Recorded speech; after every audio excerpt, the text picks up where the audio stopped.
Neste canal, mostramos com frequência coisas que, por alguma razão, não são exibidas em nenhum outro lugar. Claro, também tentamos falar sobre o que todos falam. É claro por que eles falam sobre isso, porque é interessante. Mas eu já percebi muitas vezes que pequenos, quase imperceptíveis acontecimentos mudam a história de maneira inesperada. Se você não prestar atenção a esses detalhes, não entende por que algo aconteceu daquele jeito. E sem eles, sem esses pequenos acontecimentos, é difícil, mas impossível entender o que está acontecendo. Por exemplo, no último segmento de hoje, vamos falar sobre a Groenlândia. Você provavelmente já esqueceu dela. Ela está no centro da disputa entre China, Rússia e Estados Unidos da América. Mas espere, antes da própria história, acho que ela vai ser muito interessante para você. Hoje vamos falar sobre uma reviravolta inesperada, como se o rumo dos acontecimentos estivesse indo para o lado ucraniano. Isso inclui a posição de Trump e o excelente trabalho da inteligência ucraniana. E também hoje os resultados de reuniões, pelo menos duas. Bibi com Donald. Bibi disse: nunca houve tanta cooperação e entendimento mútuo entre Israel e os Estados Unidos como agora. Bem, Israel existe há quanto tempo? 76 anos, mais ou menos? Então, bem, veja, nesses 76 anos.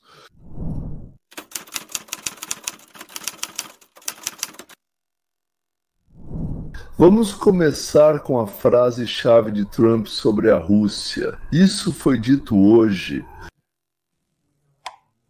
Putin está sempre espalhando mentiras sobre nós. Para saber a verdade. Pode-se dizer que isso não é nada diplomático, pode-se dizer que sim, mas também pode-se dizer que é a pura verdade. Todos nós esperávamos que Putin fosse, como posso dizer, mais preciso, mais inteligente.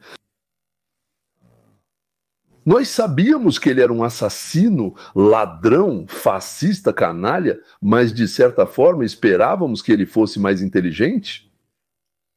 E ele, como era aquele bandido de rua de São Petersburgo, assim continuou sendo. Isso é sempre agradável, mas acaba sendo sem sentido. Você quer assinar isso? Você quer que o Grinch Grama também aprove o projeto de sanções contra a Rússia? Estou analisando isso. Sim, não, eu estou vendo. O Senado está aprovando e já aprovou um projeto de lei muito rigoroso sobre sanções. Sim, eu estou analisando isso. Você pode assinar isso. Esse projeto de lei não é obrigatório e depende totalmente do meu critério. Eles o aprovaram, mas a decisão final é minha. E encerrar também depende totalmente do meu critério. E eu levo isso muito a sério. Sim, ou seja, o mandato de Trump está chegando ao fim. Argumentos para pessoas inteligentes. Ele meio que sempre presumiu e achou que estava lidando com uma pessoa inteligente. E agora ele vai ser obrigado a começar a usar argumentos para idiotas. Abordagens completamente diferentes, absolutamente diferentes. Bem, ele não podia dizer, Putin, você é um idiota. É isso. Lá, claro, é um político incomum. Eu realmente só vi isso nos grandes negócios, onde não há tempo para rodeios, para manobras, para truques bobos. Isso não significa que todos ali sejam honestos, que todos vão dizer apenas a verdade e nada além da verdade. Isso significa que a palavra que você disse, você é responsável por ela. Como vocês sabem, os bandidos costumavam dizer que é preciso responder pelo que se fala. A primeira pessoa desse ramo com quem trabalhei, com quem tive a sorte de trabalhar, quero dizer, desse ramo onde os números começam com a letra B de bilhão, ou seja, em russo, bilhão. Ele me disse a verdade. Ele fala de forma muito mais vantajosa. E ainda teve a frase dele, né? Bom, engane, agora vou tentar traduzir do inglês. Algo como, bom, você vai ganhar uma grana. E o negócio acabou para sempre.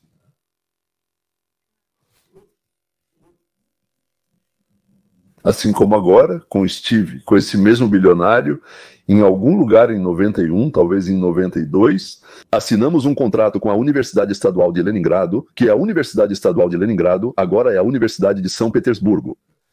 O contrato, se não me engano, era de 5 anos com um faturamento de cerca de 20 a 30 milhões de dólares. Por ano, aliás, eram 3 ou 5 anos, o faturamento era de 20 a 30 milhões de dólares por ano. E onde deveriam lucrar, digamos assim, as duas partes? Aproximadamente 15% desse valor. Um projeto legal, bom, bonito, por assim dizer, ligado à Europa, né, à Madeira, até à Suíça, a mais alguma coisa, digamos assim, um bom projeto, nós financiávamos, eles faziam tudo direitinho. Então, nós enviamos a primeira quantia de teste, 54 mil dólares, que eles imediatamente roubaram, é isso. Roubaram imediatamente, roubaram na hora 54 mil dólares. E quando nenhum dos que roubaram conseguiu me explicar por que eles doaram 1,5 milhão de dólares por ano só para roubar 54 mil. E depois, por decisão judicial, devolveram tudo pra gente, até o último centavo por ordem do tribunal. Então é isso, velho. Eu ainda não o conhecia naquela época, acho que só fui conhecê-lo cerca de meio ano depois desse projeto genial. Naquela época, ele trabalhava no primeiro departamento dessa universidade. E eu me lembro que estava muito irritado, atordoado, e não conseguia entender nem o reitor, com quem o prefeito da cidade me colocou em contato e com quem eu lidava diretamente, nem aquele sujeito. Sergei Bagaev, acho que era Bugaev, bem, Bagaev, algo assim, que depois foi morto, que assinou nosso acordo. E eu entendo bem o Trump, os russos não se encaixam no bom senso.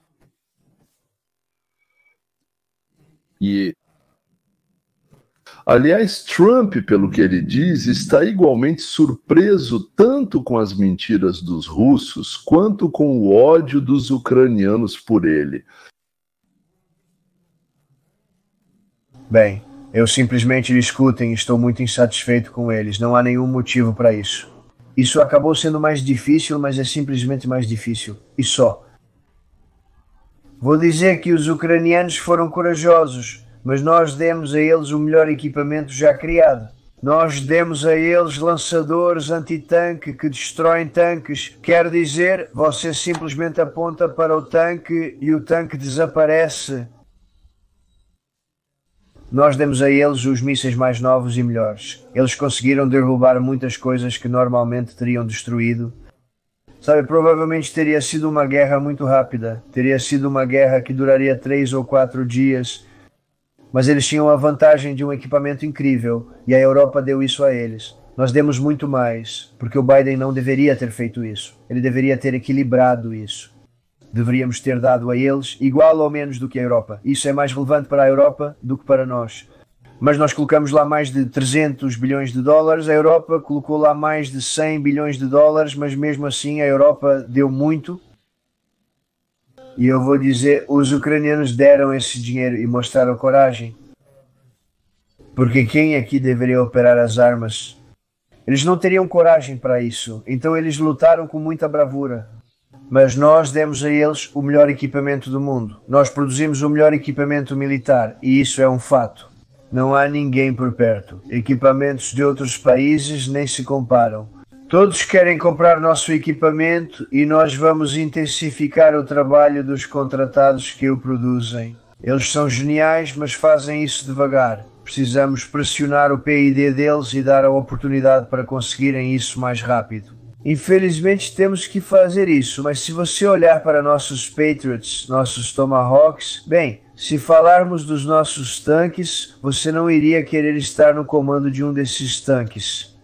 Nós nos sentiríamos muito seguros e protegidos, mas também existem os Javelins, é assim que eles se chamam, e eu dei a eles os Javelins. Lembre-se do que diziam, Trump deu a eles os Javelins e Obama deu a eles lençóis.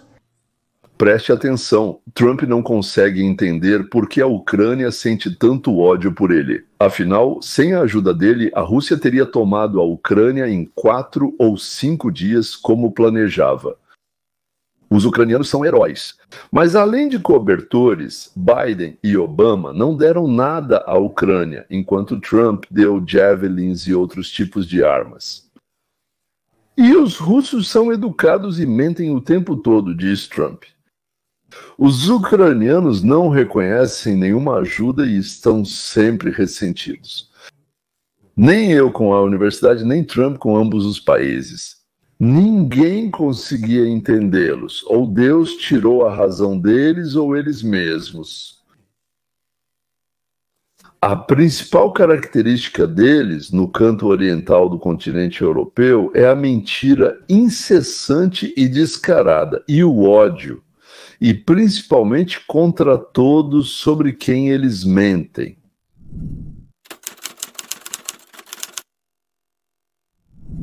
Em segundo lugar, Trump se encontrou 2 vezes com Netanyahu. Na pauta, naturalmente, Gaza, Irã, Rússia, paz. O presidente e eu seguimos a doutrina chamada de paz através da força. Primeiro vem a força, depois a paz.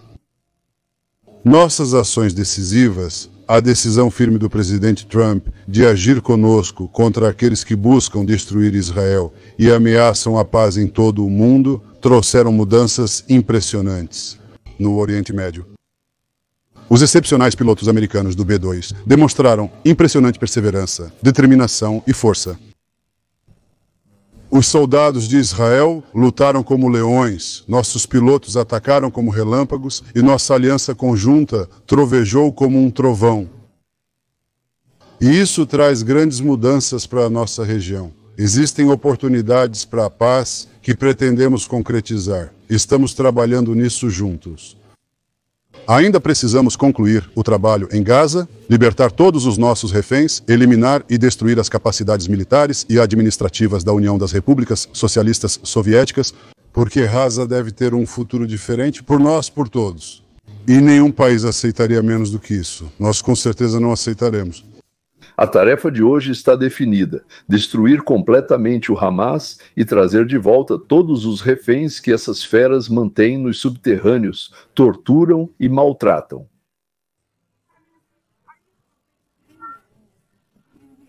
A primeira-ministra analisará a proposta dos Estados Unidos da América sobre o acesso à ajuda humanitária. Nós aceitamos a proposta que veio dos mediadores. É uma boa proposta. Ela corresponde à ideia original de Steve Witkoff. E achamos que estamos mais próximos dela. E eu espero que possamos ultrapassar essa barreira. Esse é o nosso objetivo. Eu acho que quanto menos eu falar sobre isso publicamente, maiores serão as chances de conseguirmos. O que você acha do papel do Catar agora nas negociações? Olha, eu acho que o principal é alcançar resultados. Sobre o processo falaremos depois. Tenho algo a dizer sobre isso, mas agora estou totalmente focado no resultado, assim como o presidente Trump. É fundamental compreender que estamos trabalhando em conjunto, nós estamos cooperando. Porque nós entendemos, e o mundo inteiro entendeu, que quando Israel e os Estados Unidos estão lado a lado, grandes coisas acontecem. Isso nunca aconteceu antes. Sim, em toda a história, quase 80 anos, agora temos 77 anos. Em todos os 77 anos da história de Israel, nunca houve um nível tão alto de coordenação, cooperação e confiança entre os Estados Unidos e Israel como hoje. E eu atribuo essa conquista extraordinária ao presidente Trump. Em nenhum lugar, disse Bibi, em toda a história de Israel houve tanta confiança, tanta coordenação aberta e honesta como existe hoje entre Israel e os Estados Unidos. E isso, disse Bibi, é mérito de Donald J. Trump. E o que está acontecendo com os democratas, com o Partido Democrata? Como a atitude deles mudou, afinal eles odeiam tudo o que Trump gosta. Primeiro-ministro, o senhor se preocupa com as pesquisas que mostram que o apoio a Israel está caindo nos Estados Unidos, especialmente entre os democratas? Bem, é claro que estou interessado em manter o grande apoio que Israel sempre teve. Acho que há uma campanha direcionada para espalhar calúnias e demonizar Israel nas redes sociais. Isso é direcionado, é financiado, é maligno e pretendemos combater isso. Porque nada vence a mentira como a verdade, e nós vamos divulgar a verdade para que todos possam vê-la. Quando as pessoas se deparam com os fatos, nós vencemos de forma incondicional. É isso que vamos fazer nos próximos meses e anos. Bem, Natânia não quis ofender os democratas. Não disse algo como bando de idiotas, não, embora pudesse. E eu acho que ele realmente queria, mas disse que estão enganando vocês e que suas mentes foram lavadas há tanto tempo que já não restam pensamentos próprios aí. Querem ouvir como a Ucrânia e Zelensky deveriam ter se comportado? Mas faltam duas coisas, sabedoria e educação. Aprovar uma lei que permita transferir os bombardeiros BB-2 e B-50, assim como a bomba para destruição de bunkers, diretamente para o exército israelense. Você gostaria que os Estados Unidos fizessem isso? Eu gostaria que Israel tivesse as mesmas capacidades que os Estados Unidos. Sim, claro, nós gostaríamos disso, quem não gostaria. Mas somos gratos pela ajuda que recebemos. Acredito que isso serve não só à segurança de Israel, mas também dos Estados Unidos e de todo o mundo livre. Eu não vou entrar em detalhes, há muito mais assuntos para discutir aqui e muitos aspectos diferentes que é melhor tratar em formatos mais confidenciais. Claro, disse Bibi, nós gostaríamos de ter o que os Estados Unidos têm, sem dúvida, mas somos infinitamente gratos pela ajuda, pelo apoio que a América nos oferece agora. Mas sobre os detalhes, senhores, vamos conversar a portas fechadas. Simples, claro, respeitoso.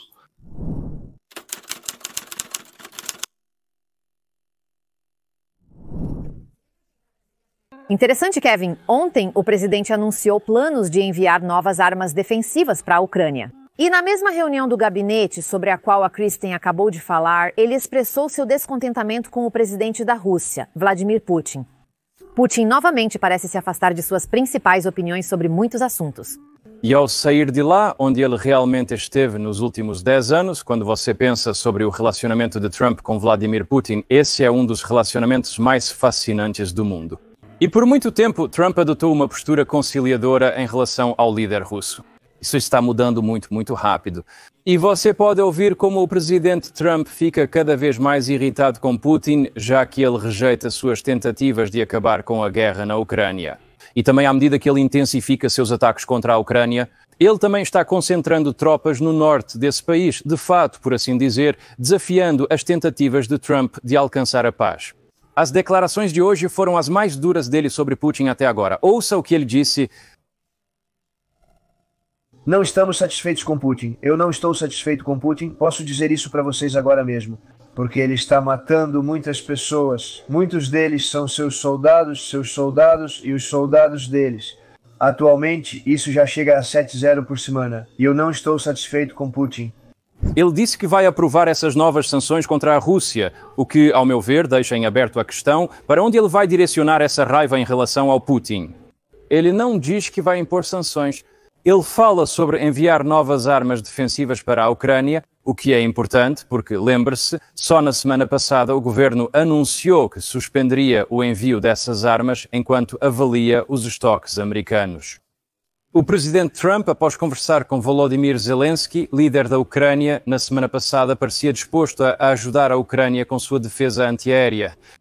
Agora ele diz que aprovou essas novas armas. E, na verdade, quando nossa colega Caitlin Collins perguntou a ele nessa reunião de gabinete quem afinal aprovou essa pausa, ele respondeu que não sabe. Isso é realmente interessante e também porque ouvimos tanto do Pentágono quanto do Departamento de Defesa. O ministro da Defesa, Peter Ksett, também. Eles também estavam do outro lado dessa questão, além da posição de Trump sobre esses assuntos mudar. Sim, quero dizer, Trump realmente expressou uma ideia interessante lá. Quando, independentemente de você achar que os Estados Unidos da América deram demais aos ucranianos ou achar que os Estados Unidos da América gastaram dinheiro demais naquela guerra, e essa é a posição dele. Essa foi a posição que ele assumiu durante sua campanha eleitoral, assim como muitos ao seu redor no gabinete de ministros. Ele disse, acredite você nisso ou não, você deve admitir que os ucranianos são pessoas corajosas. Eles têm resistido nesse conflito por tanto tempo. Eles estavam prontos para usar esses sistemas de armas que são perigosos de operar. E, Ao que parece, ele tende a acreditar que a Federação Russa realmente deve apoiar a Ucrânia nesse conflito. Eles estão resistindo há tanto tempo. Eles conseguiram repelir a Rússia de formas inesperadas por muitos no início da guerra. É claro que o relacionamento dele com Zelensky está evoluindo. E, na verdade, ele disse naquela ligação na semana passada que está tudo bem. E Zelensky até destacou que essa foi a melhor conversa deles até agora. Acho que está absolutamente claro que o presidente está, de certa forma, evoluindo sua visão sobre essa guerra. Ele quer ajudar a Ucrânia a se defender. Depois de ter certeza de que Putin o está fazendo de bobo, Trump muda de posição. Antes, os russos diziam, assim que a Ucrânia fizer isso, nós imediatamente... E aí vinham várias garantias. Com todo respeito, Trump pressionou a Ucrânia e conseguiu o que queria. E no exato momento em que ele conseguiu, a Ucrânia disse, ok, Putin começou a se esquivar. Por isso, a pressão dos Estados Unidos da América sobre a Ucrânia diminuiu, enquanto a pressão sobre a Rússia vai aumentar lentamente. Mais defesa antiaérea para a Ucrânia, mais outros tipos de armas, mais munição, mais informações de inteligência, mais ameaças à Rússia. Que o projeto de lei proposto por Leslie Graham e Blumenthal, esses 500% sobre terceiros, será aprovado e assinado pelo presidente. Alcançando a paz na África, isso é Congo e Ruanda. Alcançando a paz na Ásia, Paquistão e Índia, reduzindo o perigo de explosão no Oriente Médio, Trump muda o ponto de pressão da Ucrânia para a Rússia. O que ele está inventando, né? O que ele vai inventar, talvez a gente descubra, talvez não. Mas a virada na política dos Estados Unidos da América, a partir de hoje, se tornou óbvia.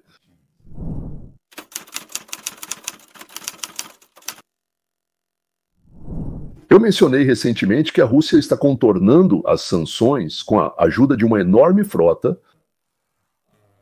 de navios petroleiros não registrados. Ou melhor, eles estão registrados em vários lugares obscuros, em vários cantos e assim por diante, como se não pertencessem à Rússia. Nos registros deles está escrito que nunca entraram na Rússia. Bem, enfim, todo tipo de artimanha. E eles vão para algum lugar desviando das rotas pelas quais normalmente esses navios passam. Então, foi feito de forma que nos documentos tudo estivesse limpo, tudo estivesse perfeito. E por isso os países ocidentais não têm, digamos, motivo para pará-los, para atirar neles, mas os ucranianos têm. A operação da Ucrânia está direcionada ao coração da frota sombria de petroleiros da Rússia, que navegam sob bandeiras de conveniência para contornar as sanções ocidentais.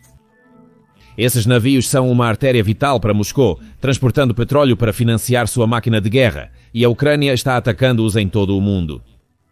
Essas ações abrangem toda a Europa. A Ucrânia atacou navios da Frota das Sombras da Rússia nos mares Negro, Báltico e Mediterrâneo, sendo que apenas o primeiro desses três mares está ligado à fase ativa da guerra entre Rússia e Ucrânia. Giversea se tornaram o cartão de visita da Ucrânia e os drones suas ferramentas para destruir enormes petroleiros russos. Cada ataque à Frota das Sombras da Rússia é uma verdadeira aula de astúcia e engenhosidade ucraniana, voltada para atingir Putin onde mais dói, no bolso de onde ele financia a invasão à Ucrânia. Essa é a tática correta que deve ser desenvolvida em vez de capturar vilarejos inúteis nas áreas periféricas da Rússia próximas à Ucrânia. E virar o jogo, virar mesmo, é como cortar o cordão umbilical, digamos, cortar o suprimento.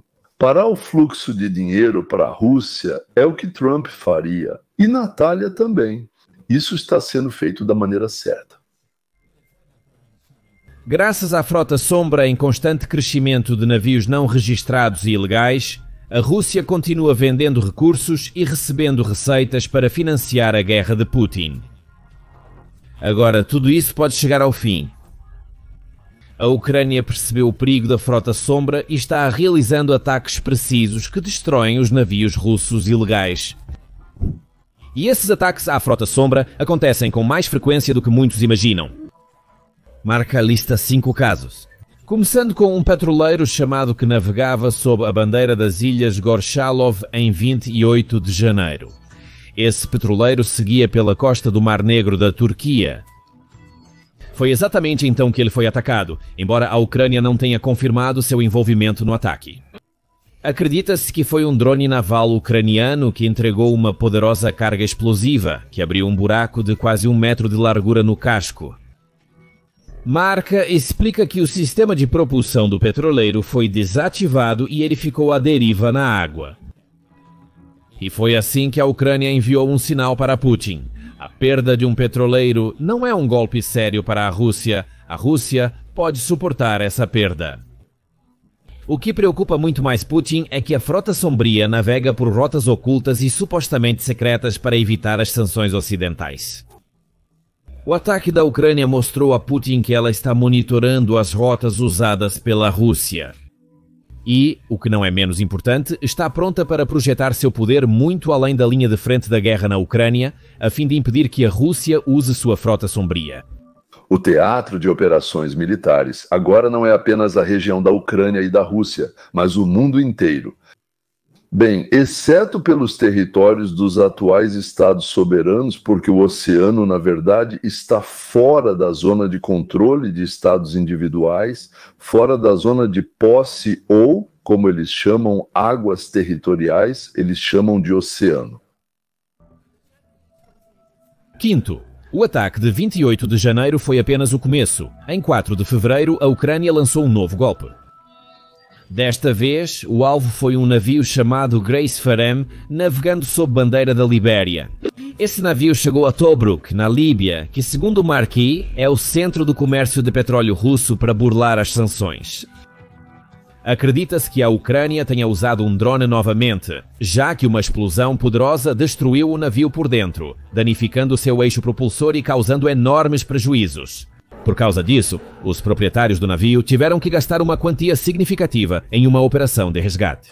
Em seu relatório sobre o incidente, um novo veículo de imprensa ucraniano informou que os dados sobre os movimentos do navio para as operações de resgate mostraram que ele havia atracado recentemente em um porto russo.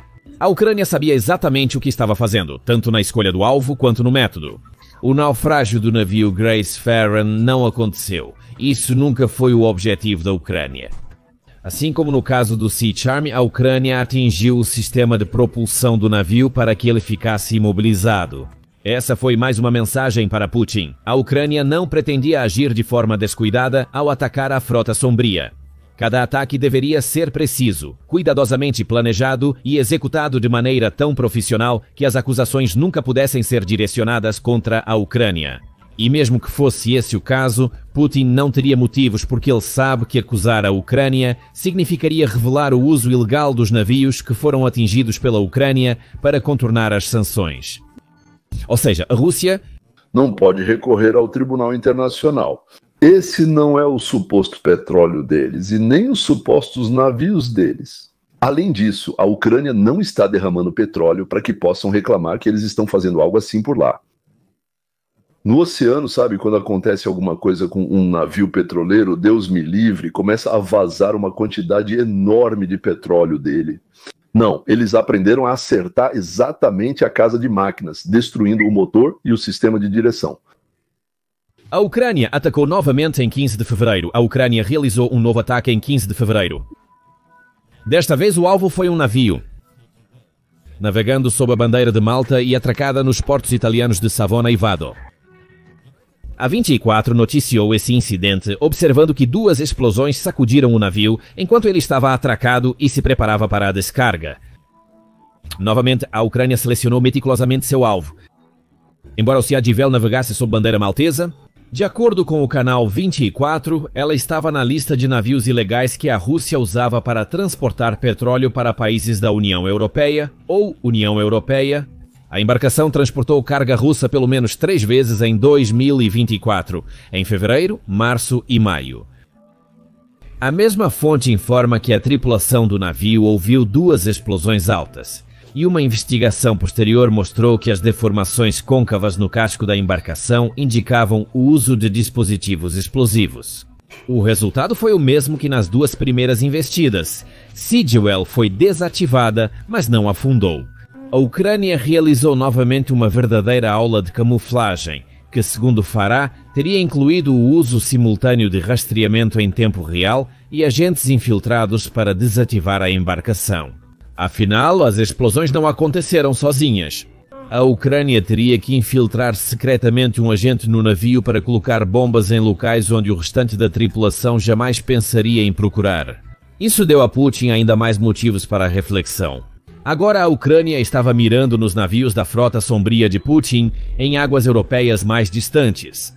Além disso, a Rússia claramente estava enfrentando um problema com agentes secretos atuando em seu território. Se não na Rússia, esses agentes poderiam estar agindo na Itália. E de alguma forma conseguiram entrar na embarcação que deveria estar bem protegida. De qualquer forma, para Putin isso é um problema. No entanto, tantas perguntas de Putin sobre como a Ucrânia consegue fazer tudo isso permanecem sem resposta. Ou seja, há muitas pessoas na Rússia que ajudam a Ucrânia. Assim como no Irã, aconteceu que havia muitas pessoas dispostas e felizes em ajudar Israel, ou simplesmente pessoas que são gratas pelo fato de que Israel e os Estados Unidos estão fazendo de tudo para que os ayatollahs sejam expulsos do país, como... Enquanto Putin se preocupava com os ataques ucranianos à sua frota sombria na Europa, agentes secretos ucranianos preparavam algo muito mais próximo de casa. Mais tarde, em fevereiro, a Ucrânia atacou o navio Koala, que navegava sob a bandeira de Antígua e Barbuda. Desta vez, o ataque da Ucrânia ocorreu no porto russo de Est-Ruga, que fica no Mar Báltico. Esse ataque representou uma escalada. A história com Koala foi a mesma que com os outros 3 navios, se falarmos sobre os danos. A explosão danificou o sistema de propulsão dela e destruiu os motores. A embarcação ficou imobilizada, mas assim como outros alvos da Ucrânia, não foi afundada. Mas desta vez a Ucrânia atacou em águas russas. Desta vez o ataque foi profundo. E a mensagem era que a Ucrânia tem agentes capazes de atacar a Rússia dentro da própria Rússia a qualquer momento. Depois, os ataques aos navios cessaram. Trump exigiu que a Ucrânia mostrasse vontade de avançar em direção à paz. Agora a situação mudou. Trump percebeu que, em vez de conversas sérias, estão tentando brincar com ele como se fosse uma criança e apenas desperdiçando seu tempo. E a Ucrânia retoma os ataques. Isso nos leva ao dia 29 de junho. E isso nos leva ao dia 29 de junho e ao ataque mais recente da frota sombria da Ucrânia. Da costa de Benghazi, na Líbia, o navio Vila Moura foi atingido. O navio com bandeira de Malta sofreu uma grande explosão. O modo como o ataque foi executado evidenciava seus autores. O eixo da hélice e o sistema de direção foram destruídos, deixando o navio à deriva, praticamente inutilizado. Mais uma vez, a Ucrânia mostrou a Putin que conhece as rotas e portos usados por seus navios clandestinos para transportar cargas. De forma implacável e eficiente, a Ucrânia destruiu mais um navio, fundamental para o comércio de petróleo de Putin. Suspeito muito que 2 ou 3 israelenses de origem ucraniana talvez estejam sentados, seja em Kiev, ou talvez, aliás, em sua própria Petah Tikva, ou até mesmo em Netânia. E estão traçando as rotas justamente desse, então, transporte ilegal da frota falsa de Putin. Eu suspeito muito que Bibi saiba disso, mas, claro, não tenho provas. E também não poderia ter. A flotilha sombria está longe de ser destruída, mas cada golpe que a Ucrânia desfere leva à perda de carga e força à Rússia a investir em novos navios. E se a Ucrânia conseguir continuar nesse ritmo, isso causará um enorme prejuízo à receita da Rússia, justamente quando as decisões de Putin já colocaram sua economia à beira do colapso. Gás e petróleo são as maiores e principais, praticamente as únicas fontes de renda da Rússia. Sem eles, a Rússia não conseguirá lutar nem contra a Ucrânia, nem contra qualquer outro país. Eu tenho a sensação de que Trump vai agora atacar justamente onde mais dói para a Rússia. Os dias de confiança de que o conflito entre Ucrânia e Rússia pode ser resolvido por meio de diálogo e uma avaliação fria do que está acontecendo já passaram. Sim, senhores. Abaixo, na descrição, vocês verão um link para um presente. Meu livro, uma coletânea de histórias, contos, anedotas históricas, causos e enigmas chamado Capitalismo 101, ou seja, um curso introdutório ao capitalismo de forma divertida. É também uma coletânea de métodos que podem facilmente fazer de você, bem, não um bilionário, mas pelo menos um milionário, sim, se você aprender a aplicá-los, é claro. E esse conhecimento também vai te ajudar a viver uma vida mais feliz em família e a ser mais bem-sucedido em qualquer grupo. Clique no link, deixe seus dados e você vai receber meu livro, além de, diariamente e totalmente de graça, um vídeo de 10 minutos que vai melhorar seu humor para o dia inteiro. Ah, e mais uma coisa, eu preciso transferir alguns milhares de dólares para a Rússia. Eu não posso usar criptomoedas, MoneyGram, como se chama, nem outros serviços como Telegram ou intermediários pagos. Se você tem dinheiro na Rússia e quer receber dólares aqui, deixe seus dados nos comentários que eu entro em contato com você. Bem, agora vamos falar sobre a Terra Verde.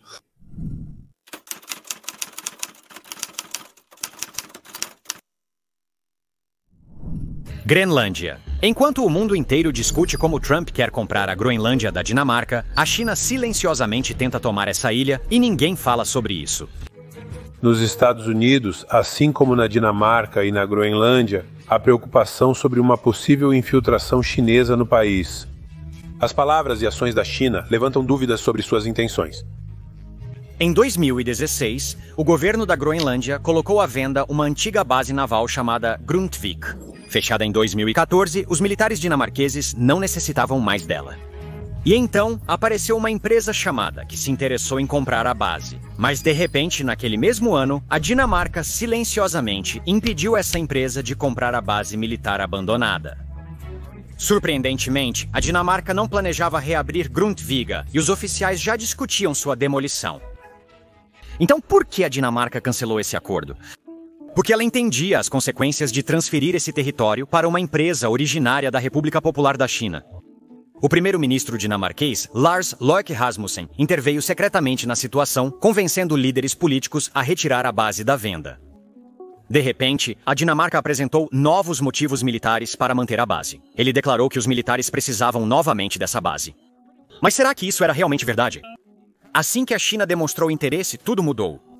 A Dinamarca e seus serviços de inteligência estão preocupados com o crescente interesse da China pela Groenlândia. Eles temiam que, se a China adquirisse influência econômica demais na Groenlândia, pudesse começar a pressionar o governo local, para que tomasse decisões mais favoráveis à China do que à Dinamarca. Como você sabe, a Groenlândia possui ampla autonomia, mas ainda faz parte do Reino da Dinamarca, e é a Dinamarca que é responsável pela defesa e pelos assuntos externos da Groenlândia. A Groenlândia tem uma população de apenas 56 mil pessoas, com 80% do seu território coberto de gelo. Que tolice a China gastar esforços com um país tão insignificante. Ou será que esses números escondem algo que não vemos? Até mesmo o homem mais poderoso do planeta atualmente, o Sr. Trump, recentemente declarou sobre a compra da Groenlândia. Na verdade, essa já é a 5ª vez que os Estados Unidos da América mencionam a aquisição da Groenlândia da Dinamarca. Por que as superpotências estão desesperadas pela Groenlândia? E como a China expandiu silenciosamente sua influência na região ao longo de décadas? E o mais importante, o que está sendo feito para impedir que a China tome essa ilha? O interesse da China pela Groenlândia não é recente. Tudo começou em 2005, quando o primeiro-ministro da Groenlândia, Hans Enoksen, visitou a China. Esse foi o primeiro sinal sério de que a China começou a prestar atenção na Groenlândia. Alguns anos depois, em 2011, o ministro da Indústria e dos Recursos Naturais da Groenlândia também foi à China, onde foi recebido pelo vice-primeiro-ministro. Isso mostrou que a China não só demonstra interesse, mas também está aberta a construir relações sólidas. Depois, em 2012, a China foi ainda mais longe. Qiu Haixi, ministro de Terras e Recursos Naturais da China, visitou a Groenlândia. Isso deixou claro que a China estava ficando cada vez mais séria sobre a cooperação com a Groenlândia. Desde então, os dois lados seguem demonstrando interesse mútuo, negociando sobre negócios, comércio e investimentos. Em outras palavras, Ottawa enviará tropas para Alberta, mas a pedido de Alberta, os Estados Unidos da América enviarão as nossas tropas pelo outro lado. E aí, ou Alberta vai embora conosco, ou o resto morre de fome. Ou todo o Canadá começa a negociar algo em comum, conjunto, por exemplo, fronteiras ao redor dos dois países, e não entre eles. Um exército só, uma política externa para todos. E será que alguém acha que nós também não vamos explicar para a Groenlândia que talvez eles queiram muito, até sonhem em fazer parte dessa união, mas só poderão entrar se realmente nos pedirem muito? Acha que não nos importamos com quem vai receber a renda dos minerais? Na Dinamarca e na Noruega, por exemplo, metade do orçamento desses países, bem, ali é um pouco diferente, é pago pelos direitos comuns sobre os recursos minerais, por exemplo. Aliás, isso foi o que corrompeu esses países, mas isso é problema deles, não nosso, né? Cada um decide como viver. Pessoas estranhas amadurecem e se tornam mais fortes quando precisam superar problemas, lutar contra a pobreza, digamos, o tempo todo, como Israel. Por exemplo, saber que relaxar significa sacrifícios para a população, como aconteceu em 7 de outubro com o Hamas. E se continuarem relaxando, toda a população do país será destruída. Para relaxar, receber dinheiro sem fazer nada não é muito bom. Mas olhem para os índios americanos que se entregaram à bebida, criados na luta, superando obstáculos. Eles um dia viveram, por assim dizer, sua própria vida, e agora vejam como estão. Não é que eles tivessem muita cultura, nem muitas fábricas produzindo coisas, nem que tivessem muita comida. Não é que lá não matassem uns aos outros ou não arrancassem órgãos internos. Não é que a civilização deles não se desenvolvesse de forma alguma. Não é disso que falo. Quando precisavam superar algo, eram fortes e tinham autoconfiança. Olhem para eles agora, criados na luta, na superação de obstáculos. E as pessoas do país, aliás, tornam-se fortes, endurecidas e capazes de encontrar saídas para situações difíceis. Bem, e vamos voltar à Groenlândia, acho que muito em breve. Talvez durante o governo do Trump, ou talvez durante o governo de seu sucessor, seu herdeiro. Estados Unidos, Canadá, Alasca e Groenlândia formam algo como uma união, um pacto, um estado conjunto ou algo assim. Administrativamente, não sei como isso vai se chamar, mas o que será? Agir juntos, proteger interesses comuns e construir um verdadeiro paraíso na Terra com base no livre mercado. Senhoras e senhores, e não com base no socialismo antinatural, como a Europa tenta fazer comunismo, como tentaram fazer na União das Repúblicas Socialistas Soviéticas, ou fascismo como a China faz agora. Acho que essa será a nossa resposta ao globalismo, ao coletivismo em qualquer forma, porque a América, senhoras e senhores, está se tornando grande novamente. O espírito dos pioneiros está voltando. O espírito... O que são pioneiros? Não há nada lá. Eles foram os primeiros a chegar para nós. Moderadamente de esquerda ou timidamente de direita? O tempo todo querem provar que, além do branco e do preto, existem muitas outras cores do arco-íris. E eu penso assim, ou aquilo que você produziu é seu, e então isso é liberdade, ou aquilo que você produziu não é seu. E totalmente ou parcialmente pertence a outra pessoa por algum motivo. Bem, os motivos podem ser quaisquer e quantos forem. Então, se isso pertence a alguém, totalmente ou parcialmente pertence. Então, isso é ou escravidão ou comunismo. Escravidão e comunismo. Duas faces da mesma moeda. Eu diria que é a mesma coisa. Por quê? Porque muitos dos meus conhecidos costumam dizer que é possível estar relativamente grávida ou relativamente livre.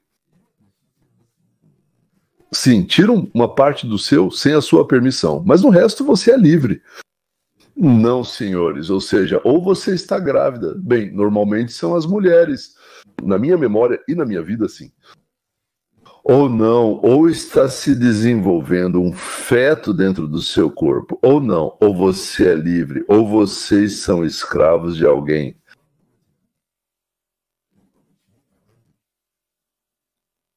E não importa como vocês sejam chamados, mesmo que digam que vocês são as pessoas mais livres do mundo e ainda acrescentem mais razões para dizer que vocês são os mais livres. Porque o vovô Lenin é o melhor vovô do mundo. Você deve amá-lo mais do que ao seu próprio avô. Senhores, por hoje terminamos. Acho que o programa de hoje foi interessante. Escreva a sua opinião sobre o assunto. Até logo.